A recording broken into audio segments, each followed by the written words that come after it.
വിശ്വതാണ്ഡവം. രചന ജിഫ്ന നിസാർ. അവതരണം ഷാഹുൽ മലയിൽ. Editing Faisal C എന്ന് ഊഞ്ഞേരി.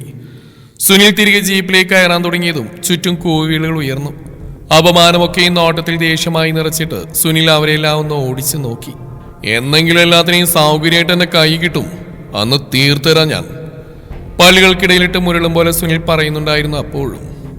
അപ്പോഴേ ഇടിവെട്ട് സാറേ, ഇനി ഇതും പറഞ്ഞുകൊണ്ട് ഇങ്ങോട്ട് വന്നാ ഇതുപോലെ പോക്ക് നടക്കില്ല കേട്ടോ. നിങ്ങളോട് ഞാൻ ഒരുപാട് പ്രാവശ്യം പറഞ്ഞു കഴിഞ്ഞതാ, വെറുതെ ഷോ കാണിക്കാൻ ചന്തമുക്ക് കോളനിയിലോട്ട് വരുതെന്ന്. ഇത് ഞങ്ങളുടെ ഏരിയ, ഇവിടെ പ്രശ്നം ഉണ്ടാക്കാൻ അത് പരിഹരിക്കാനും ഞങ്ങൾ തന്നെ മതി. പുറത്തു നിന്നുള്ള സാറന്മാരുടെ സഹായം തൽക്കാലം ആവശ്യമില്ല. വിശ്വ പറഞ്ഞു നിർത്തിയതും ഉറക്കെ കൈയടിച്ചുകൊണ്ടും കൂവി ആർത്തി വിളിച്ചുകൊണ്ടും കോളനിക്കാർ അവൻ ഐക്യദാർഢ്യം പ്രഖ്യാപിച്ചു. കുസുമ മകനെ കണ്ണിമോട്ടാ നോക്കി നിന്നു. അവന്റെ ആ വാക് സാമർത്ഥ്യത്തിൽ ചൊടിയിൽ എന്തിന് വിരൽ ചൂണ്ടിക്കൊണ്ടുള്ള രൂക്ഷമായ നോട്ടത്തിൽ പോലും അവരവന്റെ അച്ഛനെയാണ് കണ്ടതും അറിഞ്ഞതും. അതായിരുന്നു ആ ഹൃദയതാളം മുറുകിയതും. കൊതി തീരും മുന്നേ അവസാനിച്ചു പോയ ദാമ്പത്യം, പ്രാണൻ പോലെ കാത്തുവെച്ചിട്ടും നഷ്ടപ്പെട്ടു പോയ പ്രിയപ്പെട്ടവൻ. നോക്കി നിൽക്കെ അവരുടെ ഉള്ളിൽ ഒരു മിന്നൽ പാഞ്ഞുപോയി. മകനെ നോക്കുന്ന കണ്ണുകൾ രൂക്ഷമായി. താൻ എത്ര അടഞ്ഞിട്ട് അവൻ ആ വഴിതെറ്റി അച്ഛൻ കാണിച്ചു കൊടുത്ത വഴിയിൽ കൂടി തന്നെ നടത്തും തുടരുന്നതിൽ അവർക്കപ്പോൾ കടുത്ത മനസ്താപം തോന്നി. ഇനി ഒരിക്കലും ആവർത്തിക്കരുതെന്ന് ആഗ്രഹിക്കുന്ന കാര്യങ്ങൾ തന്നെയാണ് കൺമുമ്പിൽ അരങ്ങേറുന്നത്. വിശ്വക്ക് ഒരു 3-4 വയസ്സുള്ളപ്പോൾ ഇതുപോലൊരു കാഴ്ച അവർ കണ്ടിട്ടുണ്ട്. ഇന്നിപ്പോൾ വിശ്വ പറയുന്ന പോലെ ചെയ്യുന്ന പോലെ ചെയ്തിരുന്ന് അവന്റെ അച്ഛനായിരുന്നു എന്ന് മാത്രം. നോക്കിയിരിക്കാതെ വണ്ടി എടുക്കണോ. വിശ്വക്കുള്ള കൂടി ചേർത്തിട്ടാണ് സുനിൽ ഡ്രൈവറോട് ചാടിയത്. കൂവി വിളികൾക്കിടയിൽ കൂടി ആ ജീപ്പ് ഓടിപ്പോയി. അതേ നിമിഷം തന്നെയാണ് കുസുമം കയ്യിലെ വാക്കത്തി മുറ്റത്തേക്ക് ഇട്ടുകൊണ്ട് റോഡിലേക്ക് ഓടിയിറങ്ങി വിശ്വയുടെ അരികിലേക്ക് ചെന്ന് നിന്ന്. എങ്ങനെ ഉണ്ടായിരുന്നമ്മ എന്റെ പെർഫോമൻസ്? കൊള്ളായിരുന്നില്ലേ? സുനിൽ സാറ് വാലുമടക്കിക്കൊണ്ട് ഓടിപ്പോയി. ചിരിച്ചുകൊണ്ട് ചോദിച്ചു തീരും മുമ്പേ വിശ്വയുടെ മുഖം നോക്കി അവർ ആഞ്ഞടിച്ച് കഴിഞ്ഞിരുന്നു. വലതുഭാഗം ഒന്നാകെ പടർന്നു കയറിയൊരു തരിപ്പ്, വേദനയ്ക്കും അപ്പുറം ആകെ ഒരു മന്ദത. വിശ്വ തലയിന്ന് കുടഞ്ഞിട്ട് മുന്നിൽ നിൽക്കുന്ന അമ്മയെ നോക്കി. ചെറിയൊരു തീപ്പൊരിമതി അപ്പോഴേക്കും കത്തിപ്പഴമെന്നുള്ള പോലെ ആ നിൽപ്പ്. തന്റെ മുഖം അടിച്ചു പൊളിച്ചിട്ടും അതിൽ ലവലേശം കുറ്റബോധമില്ലാതെയുള്ള ആ നിൽപ്പ്. ഒരക്ഷരം മിണ്ടാതെ അവരെ നോക്കി തിരിഞ്ഞടക്കുമ്പോൾ വിശ്വക്ക് അറിയാമായിരുന്നു ആ അമ്മയുടെ മനസ്സും അതിനുള്ളിലെ വികാരങ്ങളും. പക്ഷെ ഇങ്ങനെയല്ലാത്തൊരു ജീവിതം അവനും വയ്യായിരുന്നു. എന്തൊരു അടിയാണ് ചേച്ചി, ആ ചെക്കന്റെ മുഖം പൊളിഞ്ഞുപോയല്ലോ. വിശ്വാസത്തേക്ക് പോയെന്നേണ്ടതും അവനു വേണ്ടി ആദ്യം കുസുമത്തിന് മുമ്പിൽ വാ തുറന്ന് വാദിക്കാമെന്ന സുമേഷാണ്. കൂട്ടത്തിൽ കുസുമത്തിനെതിരെ പലർക്കും പലതും പറയാനുണ്ട്. പക്ഷെ ആർക്കും ആ മുഖത്ത് നോക്കിയൊന്നും പറയാനുള്ള ധൈര്യമില്ലെന്നായിരുന്നു സത്യം. നായെ നീട്ടി വലിച്ചു കിട്ടിയ ഒരു ആട്ടിൽ ചോദിച്ചു പോയത് വേണ്ടായിരുന്നുവെന്ന് സുമേഷിന് ആ നിമിഷം തന്നെ തോന്നി. ആ നാക്കിനെയും നോക്കിനെയും പേടിച്ചിട്ടാണ് അവിടെ ആരും ഒന്നും മിണ്ടാൻ പോലും നിൽക്കാഞ്ഞത്. അടികൊണ്ടവൻ പോലും യാതൊരു പരാതിയുമില്ലാതെ അകത്തേക്ക് കയറിപ്പോയിരുന്നു. വല്ല കാര്യവും ഉണ്ടായിരുന്നു എന്നൊരു ഭാവത്തിലാണ് പിന്നെ എല്ലാവരും സുമേഷിനെ നോക്കുന്നത്. അവനെ എന്റെ മകനാ, ഈ കൊസുമവല്ലി ചോര നീരാക്കി അധ്വാനിച്ച് വളർത്തിക്കൊണ്ടുവന്ന എന്റെ മകൻ. ഞാൻ അവനെ തല്ലും കൊല്ലും, അതൊക്കെ ചോദിക്കാൻ നീ ആരാടാ? ആരായാലും ഈ കുസുമവലിക്ക് മുമ്പിൽ വന്നിട്ട് ചൊറിഞ്ഞ നീ വന്ന പോലെ പോയില്ല. അവനിങ്ങനെ തെമ്മാടിത്തരം കാണിച്ചു നടക്കുമ്പോ നിനക്കൊന്നും വലിയ ദണ്ണം തോന്നില്ലടാ. പക്ഷെ ഞാൻ അവന്റെ തള്ളയാ. അവന് തറയ്ക്ക് മീതെ തൂങ്ങി നിൽക്കുന്നൊരു വാള് കാണുമ്പോ നിന്നെയൊക്കെ പോലെ കൈയടിച്ചും വിസിലടിച്ചും ആ തലയിൽ വീഴും വരെ പ്രോത്സാഹനം കൊടുക്കാൻ നിന്നെ പോലെ മന്ദബുദ്ധിയല്ല ഞാൻ, കേട്ടോടാ.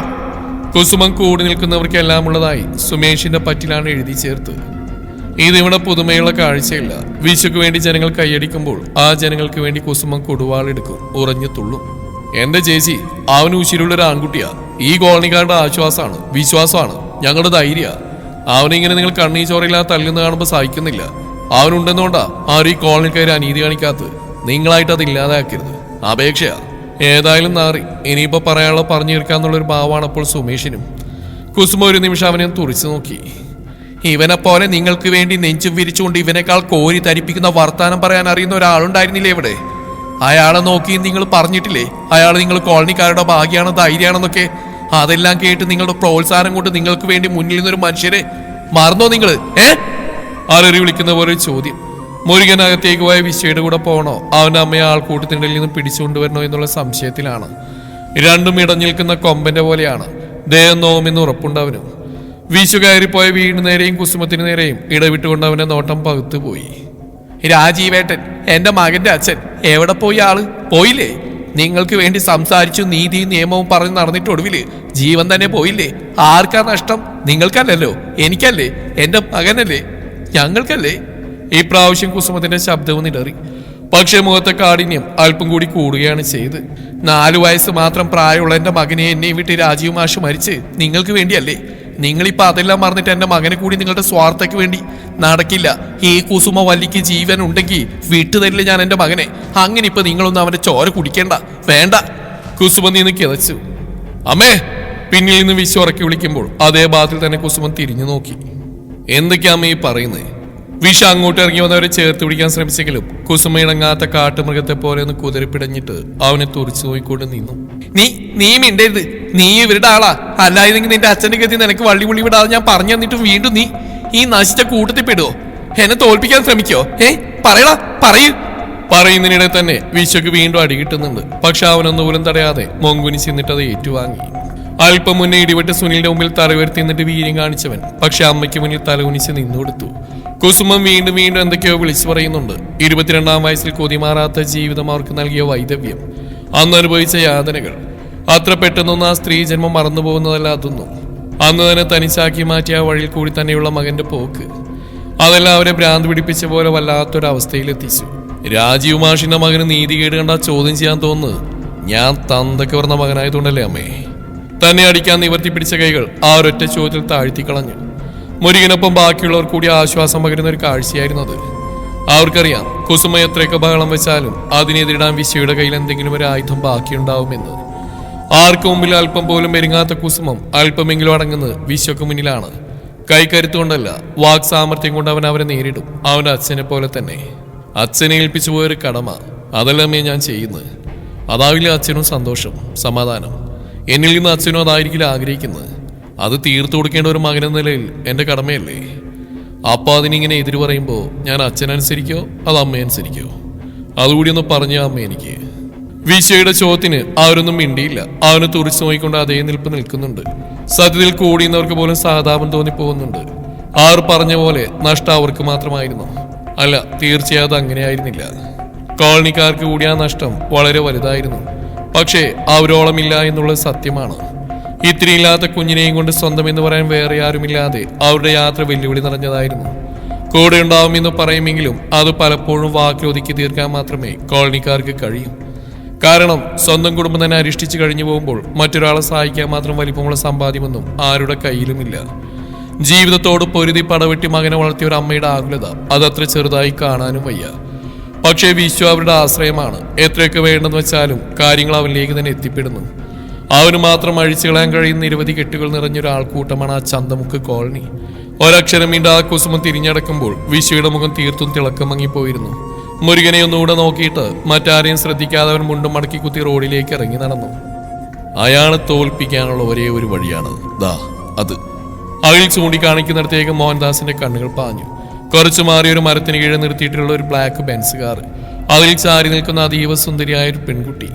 കാറിലേക്ക് അലസമായി ചാരി നിന്നിട്ട് മുന്നിലെ കായലിലേക്കാണ് അവളുടെ ശ്രദ്ധ മുഴുവനും. അഴിച്ചിട്ട മുടിയിൽ കാറ്റ് കുസൃതി കാണിക്കുന്നുണ്ട്. സ്ലീവ്ലെസ് ടോപ്പും ജീൻസും, അല്പം പോലും മേക്കപ്പ് ഇട്ട് അലങ്കോലമാക്കാത്ത മുഖം. DR ഗ്രൂപ്പിന്റെ ഓണർ മിസ്റ്റർ ഡെന്നീസ് മാത്യുവിന്റെ ഒറ്റ മകൾ മിത്ര. അയാൾ പറഞ്ഞിരുത്തുമ്പോൾ മോഹൻദാസിന്റെ മുഖം സംശയങ്ങൾ കൊണ്ട് നിറഞ്ഞു.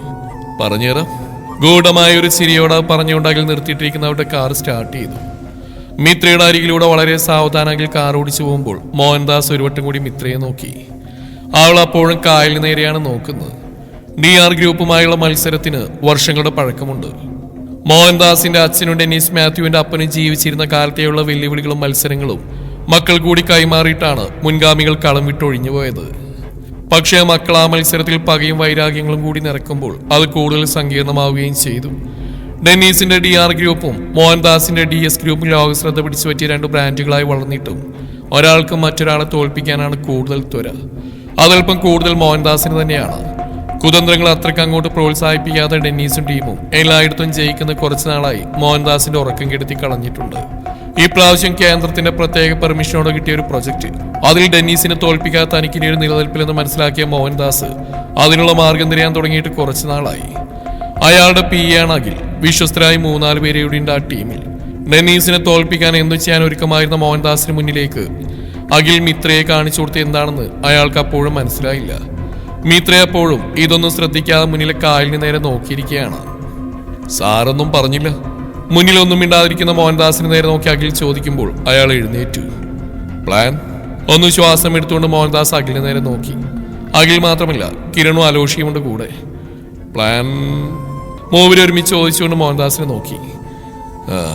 കൊള്ളാം, പക്ഷേ ജീപ്പാണ് ആൻഡ് റിസ്കുമാണ്. മോഹൻദാസ് മൂന്നുപേരെ നോക്കി പറയുമ്പോൾ അവരുടെ മുഖത്തേറെ ആശ്വാസമായിരുന്നു. തന്ത്രം കൊണ്ട് നടക്കാത്ത നമ്മൾ കുതന്ത്രം കൊണ്ട് നേടുന്നു. തൽക്കാലം സാർ അങ്ങനെ കരുതിയാൽ മതി. അലോഷി ആൾക്ക് നേരെ നോക്കി. പിന്നെ റിസ്ക്, അല്പം റിസ്ക് എടുത്തിട്ടായാലും നമ്മളിത് ചെയ്താൽ ഇപ്രാവശ്യം ഈസി ആയിട്ട് ടെന്നീസ് മാത്യുവിനെ നമുക്ക് തോൽപ്പിക്കാൻ കഴിയും. തൽക്കാലം അതുമാത്രം ചിന്തിച്ചു നോക്കിയാൽ മതി. കിരണോ അയാൾക്കടുത്തെത്തി. മോഹൻദാസ് ഒന്ന് അമർത്തി മൂള് മാത്രം ചെയ്തു. പിന്നെ ചീപ്പാണെന്ന് തോന്നുന്നു. ബിസിനസ് ജയിക്കാൻ മാർഗങ്ങളല്ല പ്രധാനം, ലക്ഷ്യങ്ങൾ തന്നെയാണ്. പിന്നിൽ നിന്ന് അഖിലും പറയുമ്പോൾ മോഹൻദാസ് നടത്തുന്നത്തെ അവർ നോക്കി. നടക്കോടാ. അയാൾക്കും താല്പര്യമായി തുടങ്ങി. എങ്ങനെയെങ്കിലും ഇപ്രാവശ്യം ടെന്നീസിനെ തോൽപ്പിച്ചുകൊണ്ട് ആ ഓർഡർ സ്വന്തമാക്കിയില്ലെങ്കിൽ അത് തന്നെ നിലനിൽപ്പിന് തന്നെ ഭീഷണിയാണെന്നുള്ളത് അയാൾക്കറിയാം. അതുകൊണ്ട് അതില്ലാതാക്കാൻ അയാൾ എന്തും ചെയ്യാൻ ഒരുക്കമായിരുന്നു. നടക്കോ എന്നുള്ള ഭയമല്ല സാറേ വേണ്ടത്, നടത്തുമെന്നുള്ള വിശ്വാസമാണ്. പക്ഷെ നമ്മൾ നേരിട്ടെങ്ങനെ?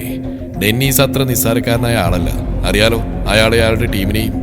മോഹൻദാസ് മൂവരെയും നോക്കി. അതിന് നമ്മളൊന്നും ചെയ്യുന്നില്ല. നേരിട്ട് കളത്തിലിറങ്ങിയ ഒന്നും നടക്കില്ല. അച്ഛനെ പോലെ തന്നെ ഡെന്നീസിന്റെ മകളും ആളത്ര ചെറിയ പുള്ളിയല്ല. ഞാൻ ശരിക്കും അന്വേഷിച്ചു. കിരൺ ഗൂഢമായൊരു ചിരിയോടെ മോഹൻദാസിനെ നോക്കി. മിത്ര 10 കഴിഞ്ഞ് പഠിച്ചൊക്കെ സ്റ്റേറ്റ്സിലാ. പഠനം കഴിഞ്ഞ് ഇങ്ങോട്ട് വന്നിട്ട് ഒരാഴ്ച. ഇവിടെ MS കോളേജിൽ ഏതോ കോഴ്സ് ചെയ്യാനുള്ള പ്ലാൻ കൂടിയുണ്ട്. പഠിച്ചത് മുഴുവൻ ബിസിനസ്. ഇനി പഠിക്കാൻ തെരഞ്ഞെടുത്ത കോഴ്സും ബിസിനസ്. പഠിച്ചിറങ്ങി വരുന്ന മകൾ അച്ഛനേക്കാൾ നമ്മൾക്ക് വെല്ലുവിളിയാവും, അതുറപ്പുണ്ട്. ഇതാവുമ്പോ അച്ഛനെയും മകളെയും ഒറ്റയടിക്ക് ഒതുക്കി തീർക്കാം. അതേ ചിരിയപ്പോൾ മോഹൻദാസിന്റെ ചുണ്ടിലുണ്ടായിരുന്നു.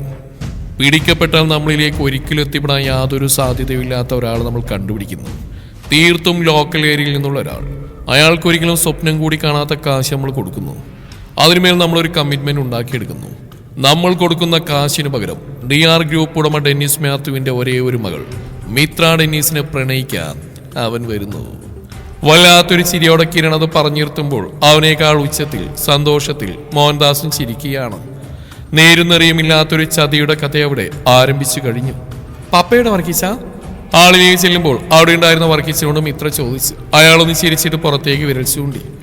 ആ ചിരി കണ്ടതും മിത്രയൊന്ന് കണ്ണടച്ച് കാണിച്ചു. എന്നതാ പപ്പയും കുഞ്ഞും കൂടി പിണങ്ങിയോ? ഡെന്നിച്ചൻ കുറെ നേരമായി പുറത്തിരിപ്പാ. വർക്കിച്ചൻ അവിടെ അരികിലേക്ക് ചെന്നിട്ട് ചോദിക്കുമ്പോഴും മിത്രയ്ക്ക് ചിരിയാണ്. നിങ്ങളുടെ ഡെന്നിച്ചനെ കുറച്ച് വാശി കൂടുതലായിട്ടോ വർക്കിച്ച. അതൊരു പൊടിക്ക് കുറക്കാൻ പറഞ്ഞേക്കണേ, വയസ്സൊക്കെ ആയി വരിക. വർക്കിച്ചൻ പറഞ്ഞാലേ പപ്പ കേൾക്കൂ. ഒറ്റ കണ്ണിറുക്കിക്കൊണ്ട് മിത്ര പറയുമ്പോഴും വർക്കിച്ചന് ശരിയാണ്. വെറുതെ ആ പാവത്തിനെ കുറിച്ച് അനാവശ്യം പറയാതിന്റെ കുഞ്ഞ്, പാപം കിട്ടും കേട്ടോ. അയാൾ പറഞ്ഞത് കേട്ടതും മിത്രയൊന്ന് തലയാട്ടി. ഓ, ഇവിടെ അല്ലേലും കൂട്ടുകാരന് വേണ്ടിയല്ലേ വാതുറക്കൂ, നമ്മളില്ലായേ, വിട്ടേക്ക്. കളിയോടെ കൈകൂപ്പി കാണിച്ചുകൊണ്ട് മിത്ര പുറത്തേക്ക് ഇറങ്ങി. കണ്ണുകൾ ചെന്നിരുന്ന ആ ഊഞ്ഞാലിൽ തന്നെയാണ്. പുറത്ത് വെയിലാറി തുടങ്ങിയിട്ടുണ്ട്. കുറച്ചു മാറി പടർന്നു വന്നലിച്ച് നിൽക്കുന്ന ഒരു ഭംഗിയുള്ള മരത്തിന് കീഴിലുള്ള ഊഞ്ഞാലിൽ എന്തൊക്കെയോ ചിന്തിച്ചുകൊണ്ടിരിപ്പുണ്ട് മിത്രയുടെ പപ്പ ടെന്നീസ് മാത്യു. പപ്പ എന്തെങ്കിലും പറഞ്ഞിട്ടുണ്ടെങ്കിൽ അത് മിത്ര കുഞ്ഞിന്റെ നല്ലതിന് വേണ്ടി തന്നെയാവും. അതുകൊണ്ട് എതിരൊന്നും പറഞ്ഞിട്ട് നീ പപ്പയെ കൂടുതൽ സങ്കടപ്പെടുത്തല്ലേ മോളെ. നിനക്ക് വേണ്ടി മാത്രം ജീവിച്ചൊരു മനുഷ്യനാ അത്. വർക്കിച്ച മിത്രയെ നോക്കി. എനിക്കറിയാം വർക്കിച്ച. മിത്ര അയാളെയും സ്നേഹത്തോടെ നോക്കി. തനിക്ക് ഓർമ്മ വന്ന മുതൽ പപ്പയുടെ കൂടെ നിഴൽ പോലെ കാണുന്ന മുഖമാണിത്. പപ്പയോളം തന്നെ വാത്സല്യം തന്നോട് ഈ മനുഷ്യനുമുണ്ട്. മിത്ര ജനിച്ച് 24 ദിവസത്തിന് ശേഷമാണ് അവളുടെ അമ്മ ആനി മരണപ്പെടുന്നത്. മഞ്ഞപ്പിത്തം കൂടി അത് തിരിച്ചറിയാൻ വൈകിപ്പോയതായിരുന്നു. ഡെനീസിന് പാതിയെയും മിത്രയ്ക്ക് അമ്മയെയും നഷ്ടപ്പെടാൻ കാരണം. അന്ന് തൊട്ട് ഇന്നുവരെയും മകൾക്ക് വേണ്ടിയാണ് ടെന്നീസ് മുന്നോട്ട് ജീവിച്ചത് തന്നെ. ദുഃഖങ്ങളും ഒറ്റപ്പെടലും തളർത്തിക്കളയാതിരിക്കാൻ അയാൾ ബിസിനസ്സിലേക്ക് കൂടുതൽ ആഴത്തിൽ അലിഞ്ഞു ചേരുമ്പോഴും മിത്രയെയും അവളോടുള്ള കടമകളെയും അയാൾ ഒരിക്കലും മറന്നുപോയിട്ടില്ല. കന്യാസ്ത്രീ ആവാൻ മോഹിച്ച ഡെന്നീസിന്റെ ഇളയ സഹോദരി ലിസി മാത്യു കർത്താവിന്റെ മണവാട്ടിയാവുന്നതിലും പുണ്യമാണ്. അമ്മ നഷ്ടപ്പെട്ടൊരു കുഞ്ഞിന് തുണയാവുന്നെന്ന് കരുതി മിത്രയ്ക്ക് വേണ്ടി അന്നു മുതൽ ആ വീട്ടിലാണ്. കുഞ്ഞൊന്ന് ചെന്നിട്ട് വല്ലതും സംസാരിക്കേ, രാവിലെ മുതൽ ഡെന്നിച്ച മൗനത്തിലാ. വർക്കിച്ചൻ പറയുമ്പോൾ മിത്രയൊന്ന് തലയാട്ടിക്കൊണ്ട് അയാൾക്ക് നേരെ നടന്നു. ഇതിപ്പോ ശരിയാക്കി തരാം. കളിയോടെ പറഞ്ഞിട്ട് പോകുന്നവളെ വർക്കിച്ചൻ വാത്സല്യത്തോടെ നോക്കി നിന്നു. വലിയ മുറ്റമാണ്. വീണിനോളം പ്രൗഢി തന്നെ മുറ്റത്തുമുണ്ട്. ഭംഗിയുള്ള പൂക്കളും പേരറിയാത്ത നിരവധി മരങ്ങളും പഴങ്ങളും എല്ലാം കൂടി മനസ്സ് തണുപ്പിക്കുന്ന ഒരു ചുറ്റുപാടാണ്. പപ്പ വിളിച്ചുകൊണ്ട് മിത്ര ചെല്ലുമ്പോൾ ഡെന്നീസ് ഞെട്ടിക്കൊണ്ട് അവളെ നോക്കി. എന്തായിരുന്നു ഇത്രയും ഗഹനായിട്ട് ചിന്തിച്ചുകൊണ്ടിരുന്ന മിസ്റ്റർ ഡെന്നീസ് മാത്യു? മിത്ര കുസൃതിയോടെ അയാളോട് ചേർന്നിരുന്നുകൊണ്ട് ചോദിച്ചു. ഒന്നുമില്ല മോളെ. വാത്സല്യത്തോടെ അയാൾ മകളെ തന്നിലേക്ക് ചേർത്ത് പിടിച്ചു. നമ്മൾ തമ്മിൽ പിണക്കാണെന്ന് വർക്കിച്ചതിനൊരു സംശയം. മിത്ര ചിരിയോടെ മുഖമുയർത്തിക്കൊണ്ട് അയാളെ നോക്കി. അയാളൊന്നും മിണ്ടിയില്ല. കൂടുതലൊന്നും വേണ്ട പപ്പ, 6 മാസം ഈ കോഴ്സ് കൂടി കഴിഞ്ഞാൽ പിന്നെ പപ്പ പറയുമ്പോൾ തന്നെ ഞാനും ചെയ്തോളാം. അതുവരെയെങ്കിലും ഞാനൊരു തലയിൽ ബിസിനസ് കയറ്റി ചൂടിപ്പിക്കാതിരിക്കട്ടെ പപ്പ, പ്ലീസ്. അല്പം കൊഞ്ചലോടെയുള്ള ആ പറച്ചിൽ ഡെന്നീസ് ചിരിച്ചല്ലാതൊന്നും മിണ്ടിയില്ല. അയാൾക്കറിയാം താൻ വേണ്ടെന്ന് പറഞ്ഞാൽ അവൾ ഒരിക്കലും ആ കോഴ്സ് ചെയ്യില്ലെന്ന്. പഠനം കഴിഞ്ഞിറങ്ങി വരുന്നവളെ ഓഫീസും ബിസിനസ്സും ഏൽപ്പിച്ചിട്ട് സ്വസ്ഥമാക്കാനുള്ള ടെന്നീസിന്റെ പ്ലാൻ. എനിക്കൊരു കോഴ്സ് കൂടി ചെയ്യാനുണ്ട് പപ്പ എന്ന് മിത്ര പറഞ്ഞോടെ പാളിപ്പോയി.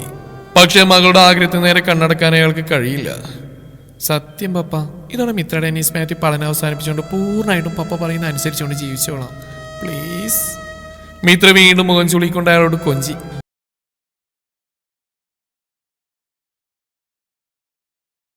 പുറമേ നിന്ന് കാണുന്നവർക്ക് തീർത്തും അപരിചിതനായ ഒരു വ്യക്തിയാണ് വീട്ടിലെത്തിയാൽ ഡെന്നീസ് മാത്യു. എന്നിട്ട് എന്നു മുതലാ നീ കോളേജിൽ പോയി തുടങ്ങുന്നത്? ഡെന്നീസ് അവൾക്ക് നേരെ തിരിഞ്ഞിരുന്നു. അടുത്ത ആഴ്ച ആദ്യം, ഇനിയൊരു 4 ദിവസം കൂടി. മിത്ര നല്ല ആവേശത്തിലാണ്. 10ാം ക്ലാസ്സിന് ശേഷം പഠിച്ചെല്ലാം പുറത്തായിരുന്നു. പക്ഷെ അപ്പോഴും മനസ്സിൽ ആഗ്രഹമായിരുന്നു നാട്ടിലെ കോളേജ് ലൈഫിന്റെ എല്ലാ രസങ്ങളും അനുഭവിച്ചുകൊണ്ടൊരു കുറച്ചു കാലം കൂടി എന്നുള്ളത്. നാട്ടിലുള്ള കസിൻസ് പറയുന്നത് കൊതിയോടെ കേട്ടിരുന്ന ഏതോ നാളിൽ മനസ്സിൽ കയറി കൂടിയൊരു മോഹത്തിന്റെ പൂർത്തീകരണമാണ് അവൾക്കുള്ളിൽ ആ പഠനവും കോളേജും. ആ ഒരു മോഹത്തോടെ തന്നെയാണ് നാട്ടിലേക്ക് തിരിച്ചു വന്ന് MS കോളേജ് തിരഞ്ഞെടുത്തും കൂട്ടത്തിൽ 6 മാസത്തെ ഒരു കോഴ്സ്, അതും ബിസിനസ് തന്നെ സെലക്ട് ചെയ്തും ആ കോളേജ് മൂഡ് എൻജോയ് ചെയ്യാനായിരുന്നു. പഠനത്തിനപ്പുറം ഒരു വ്യക്തിയുടെ ജീവിതത്തിലെ മനോഹരങ്ങളായ ചില മുഹൂർത്തങ്ങളെ കൂടി പ്രതീക്ഷിക്കുന്നുണ്ടായിരുന്നു അവൾ അവിടെ നിന്നും. ആ ഒരു ആവേശത്തിലാണ് അവൾ ആ ദിനങ്ങളെ കാത്തിരിക്കുന്നതും. പപ്പയും മോളും കൂടി സന്തോഷത്തോടെ ചിരിയോടെ സംസാരിക്കുന്നത് കണ്ടിട്ട് ആ സമാധാനത്തിലാണ് വർക്കിച്ചിനകത്തേക്ക് കയറിപ്പോയതും. ഇരുട്ട് കുറെ കൂടി വെളിച്ചത്തിന് മേൽ ആധിപത്യം സ്ഥാപിച്ചു കഴിഞ്ഞു. എങ്ങും വല്ലാത്തൊരു മൂകത. കണ്ണുകൾക്ക് മേലെ കൈവച്ച് കിടക്കുന്ന വിശ്വപക്ഷെ അതൊന്നും അറിയുന്നുണ്ടായിരുന്നില്ല.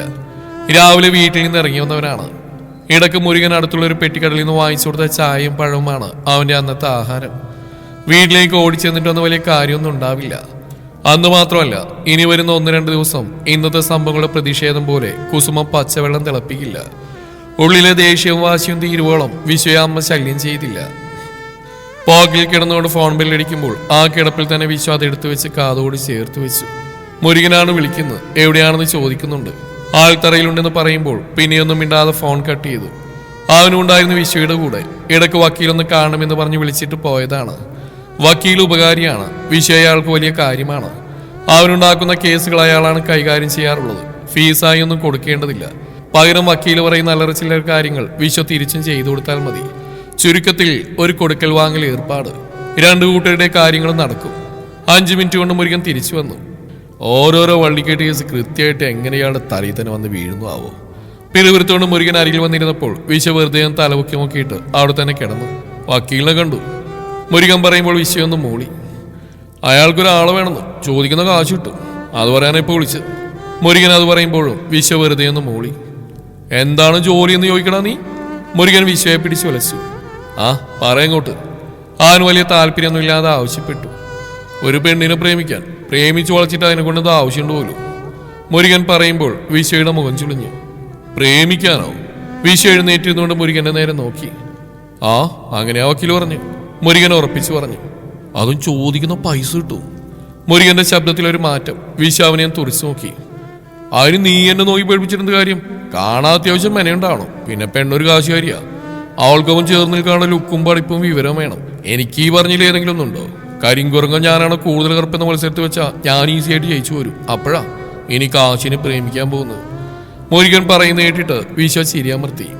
സ്വയം ഇത്രയും മതിപ്പുള്ള ഒരു വ്യക്തിയെ ഞാൻ എൻ്റെ ജീവിതത്തിൽ വരെ കണ്ടിട്ടില്ലടാ മോനെ, നീ വലിയവനാ. വിശ്വ മുരുകനെ നോക്കി വലിയ കാര്യത്തിൽ പറഞ്ഞു. ഓ ഇനിയിപ്പോൾ ഇതിനേക്കാളും ഇങ്ങോട്ട് വലുതാവനാ ഞാൻ. ഇപ്പൊ തന്നെ വീട്ടിലോട്ട് കുനിഞ്ഞു കയറണം. മുരുകൻ അവനാ പറഞ്ഞ ഇഷ്ടപ്പെട്ടില്ല. വിശ്വ അവനെ നോക്കിയാൽ തലയാട്ടി. പിന്നെ പഠിപ്പും വിവരവും മാറ്റി നിർത്തിയ ലുക്കും മേനൊക്കെ നിനക്കുണ്ട്. ഒരു കൈ നോക്കുന്നോ? വിശ്വയൊന്ന് ഒഴിഞ്ഞു നോക്കിക്കൊണ്ടാണ് മുരുകൻ പറഞ്ഞ്. നടന്നു തന്നെ. അവൻ ആൾത്തറയിൽ നിന്ന് താഴേക്ക് ചാടി ഇറങ്ങിക്കൊണ്ട് പറഞ്ഞു. ചോദിക്കുന്ന പൈസ കിട്ടൂടാ? മുരുകൻ അതായിരുന്നു. കിട്ടും. ചിലപ്പോൾ ചോദിക്കുന്നതിനേക്കാൾ കൂടുതലായി തന്നെ പൈസ കിട്ടും. എങ്ങാനും പിടിക്കപ്പെട്ടാ അടിയും അങ്ങനെ തന്നെയാവും. അതും വിചാരിച്ചാലും കൂടുതലായി തന്നെ കിട്ടും. മുന്നോട്ട് നടക്കുന്നതിനിടെ വിശ്വ ഒരു പുച്ഛത്തോടെ പറഞ്ഞു. നമുക്ക് എന്തിനാണ് മുരുക കുറെ കാശ്? അത്യാവശ്യം ജീവിച്ചു പോകാൻ മതിയല്ലോ. അതാണ് സമാധാനം, അതാണ് സന്തോഷം. വിശ്വ തലയൊരിച്ചുകൊണ്ട് മുരുകനെ നോക്കി. അവന്റെ മുഖം പതിവില്ലാതെ ഒരു മ്ലാനതയിലാണ്. കുറച്ച് കാശ് കിട്ടിയാ മല്ലിക്ക് വേദന എടുക്കാതെ ശ്വാസം കിട്ടും വിശ്വ ഒട്ടും പ്രതീക്ഷിക്കാത്തൊരു ഉത്തരം. നടക്കുന്ന നിർത്തി വിശ്വ മുരുകനെ നോക്കി. വിളറിയ ഒരു ചിരിയൊട്ടി ചേർത്തിട്ടുണ്ട് അവന്റെ ചുണ്ടിൽ. ചങ്ക് പൊടിഞ്ഞാൽ അവൻ ആ കോലത്തിലേക്ക് കാണാൻ കഴിയും. വിശ്വക്ക് അറിയാമത്. എടാ ഞാൻ വിശ്വക്ക് പിന്നെ എന്ത് പറയണമെന്ന് അറിയില്ലായിരുന്നു. കണ്ടിട്ട് സഹിക്കാൻ വയ്യട വിശ്വ. രാത്രിയാവുന്നതന്നെ എനിക്കിപ്പോ പേടിയാ. മുരുകന്റെ സ്വരം പതിഞ്ഞു. വിശ്വൊന്നും മിണ്ടിയില്ല. അല്ലേലും എന്നെ ഒന്നും ഒന്നിനും കൊള്ളില്ലടാ. പിന്നെ ഞാനത് പറഞ്ഞുകൊണ്ട് നടന്നിട്ട് എന്ത് കാര്യം? നീ വന്നേ വീട്ടിൽ പോവാം. വിശ്വയെ വിളിച്ചുകൊണ്ട് മുരുകനാണ് പിന്നെ മുന്നിൽ നടന്നത്. എടാ നീ വിചാരിക്കുന്ന പോലെ ഇത് അത്ര സിമ്പിളായിരിക്കില്ല. കാശിരുന്നുണ്ടെങ്കിൽ അതിന് മുന്നിൽ കാര്യമായിട്ടെന്തോ റിസ്ക്കും കാണും. അപ്പുറത്തുള്ള ഒരു പെൺകുട്ടിയല്ലേ, പ്രേമിച്ച് വഞ്ചിക്കുക എന്ന് പറഞ്ഞൊരു പെണ്ണിനോട് ചെയ്യുന്ന ഏറ്റവും വലിയ ക്രൂരതയല്ലേടാ. അവളിനി എത്ര കാശുകാരിയാണെങ്കിലും അവൾക്കൊരു മനസ്സുണ്ടാവില്ലേ? കുറെ കാശ് എണ്ണി വാങ്ങിച്ചിട്ട് അങ്ങനെ ക്രൂരത നമ്മൾ എങ്ങനെ ചെയ്യും മുരുക? നീതിക്കും നെറിക്കും നിരക്കാത്ത എന്തെങ്കിലും നമ്മൾ ഇതുവരെയും ചെയ്തിട്ടുണ്ടോടാ? കാര്യം നമ്മൾ കൂലിത്തല്ലിന് വരെയും പോവാറുണ്ട്. പക്ഷെ അതും ന്യായമാണെങ്കിൽ മാത്രമല്ലേ ഏറ്റെടുക്കൂ. വിശ്വ മുരുകനെ നോക്കി. ഒന്നുമില്ല വിശ്വ, വക്കീൽ പറഞ്ഞു കേട്ടപ്പോ പെട്ടെന്ന് എനിക്കൊരു തോന്നൽ വന്നു. കാശ് കിട്ടിയാൽ വലിയ രക്ഷിക്കാലോ എന്ന്. അല്ലാതെ ഞാൻ കൂടുതലൊന്നും ഓർത്തില്ലടാ. ഇത്രയും കൂടുതൽ ആലോചിച്ച് നോക്കാൻ ഞാൻ നീയല്ലല്ലോ വിശ്വ. ഈ പൊട്ടത്തല വെച്ചുകൊണ്ട് എനിക്ക് ഇത്രയൊക്കെയല്ലോ. മുരുകനൊരു ചിരിയോടെ വിശ്വയുടെ കയ്യിൽ അമർത്തി പിടിച്ചു. വക്കീൽ ഇതൊന്നും നിന്നോട് പറഞ്ഞിട്ടുമില്ല, നീയൊന്നും അറിഞ്ഞിട്ടുമില്ല. അങ്ങനെ മതിയടാ മുരുക, എല്ലാം വിട്ടേക്ക്. അങ്ങനെ ഒരു പെൺകുട്ടിയുടെ കണ്ണീര് വീഴ്ത്തിയിട്ട് നമുക്ക് മല്ലിയെ രക്ഷിക്കേണ്ടതാ. അതവളെ കൂടുതൽ അപകടത്തിലാക്കിയാലോ? മനസാക്ഷിയില്ലാതെ നമ്മളോരോന്നും ചെയ്തിട്ട് അതിന് മല്ലി കൂടി വേണ്ട. നീ അത് വിട്ടേക്ക്, ശരിയാവില്ല. അത്രയ്ക്ക് പറഞ്ഞിട്ടും വിശ്വക്ക് മുരുകനെ നോക്കുമ്പോൾ വല്ലാത്തൊരു ആശങ്കയുണ്ട്. മല്ലിയെ അവന് അത്രമാത്രം പ്രിയപ്പെട്ടതാണ്. അവന് മാത്രമല്ല തനിക്കും. പക്ഷേ വിശ്വയുടെ മനസ്സ് വീണ്ടും വീണ്ടും അസ്വസ്ഥമായി. ഇരുട്ടിൽ മുങ്ങിയ വഴിയിൽ കൂടി അതിനേക്കാൾ കറുത്തൊരു മനസ്സുമായി വിശ്വയും മുരുകനും നടന്നു. കയ്യിലുള്ള ഭക്ഷണം പുതിയ അടുക്കളയിലേക്ക് വെച്ചിട്ട് വിശ്വ ഒന്ന് ശ്വാസം എടുത്തുകൊണ്ട് നിവർന്നു നിന്നു. പുറത്തൊരു ലൈറ്റ് കത്തിക്കിടപ്പുണ്ട്. പ്രതീക്ഷിച്ച പോലെ തന്നെ കുസുമം കിടപ്പ് സത്യാഗ്രഹമാണ്. അടുക്കള വാതിൽ തുറന്നുകൊണ്ട് അവൻ മുറ്റത്തേക്ക് ഇറങ്ങി. പുറത്തായിൽ കിടന്ന തോർത്തുമെടുത്ത് കുളിമുറിൽ കയറി ഒന്ന് വിസ്തരിച്ച് കുളിച്ചു. എന്നിട്ടും മനസ്സിനൊരു സുഖമില്ല. പറഞ്ഞറിയിക്കാൻ കഴിയാത്തൊരു വിങ്ങലായി അത് അവനെ അസ്വസ്ഥപ്പെടുത്തി. കുളിച്ചു വന്നിട്ടും അകത്തുനിന്ന് അനക്കൊന്നും വെച്ചിട്ടില്ല. കൊണ്ടുവന്ന പൊതിയിൽ നിന്നും ഭക്ഷണം 2 പാത്രത്തിലേക്ക് പകർത്തിക്കൊണ്ടവൻ അതിലൊന്നുമായി അവിടെയുള്ള ഒരു ബെഞ്ചിലേക്ക് ഇരുന്നു. തണുത്ത ചോറ് വാരി തിന്നുമ്പോൾ തൊണ്ടയിൽ തടയുന്നുണ്ട്. പക്ഷെ ഇന്നിനി ഇതല്ലാതെ വേറെ മാർഗവുമില്ല. അകത്തുള്ള ആ സാധനം ആനകുത്തിയാൽ എണീക്കാൻ പോകുന്നില്ല. താൻ എണീറ്റ് പോയിട്ട് എടുത്തു വെച്ച് വന്ന് കഴിച്ചിട്ട് വീണ്ടും പോയി കിടക്കും. ഇതെല്ലാം മുന്നേ നടക്കുന്ന കലാപരിപാടികൾ തന്നെ ആയതുകൊണ്ട് വിശ്വക്കതിൽ പുതുമയും തോന്നിയില്ല.